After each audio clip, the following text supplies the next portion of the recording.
We have, and obviously these are going to be different moving targets. We have FAR 25.9, we have 250 DFARS 225.9, we have FAR 52 229-3, foreign state and local taxes. Nothing necessarily says tariffs, but they do say duties, and there's guidance around duties imposed after and incurred after.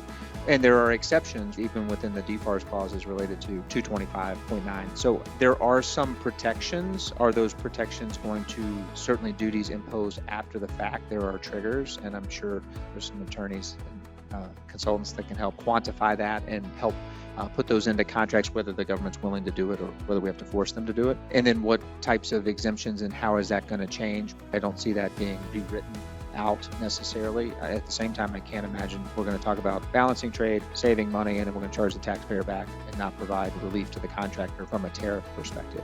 So I think one of the questions becomes, if I'm bidding on something now, again, from an award perspective, how is that going to play in, or as these start to play out, depending on the tariffs and the percentages and what I'm buying, do I now have known contingencies that I want to potentially put in there from a proposal perspective? But they have to be quantifiable or at least reasonably estimated from an initial allowability standpoint.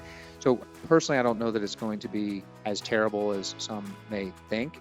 This is from a government contracting standpoint. I'm not saying I want to go pay more for a whole bunch of things that I buy. That's a completely different issue. But I think there are protections, but I think organizations really need to start thinking through that and what the impacts will be and really understand their supply chain. Where are we getting these things from and how are these coming in? There's going to be a lot of questions. I think there's going to be a lot of REAs and potentially claims, but I'm not sure that it's going to be as bad as everyone thinks it is.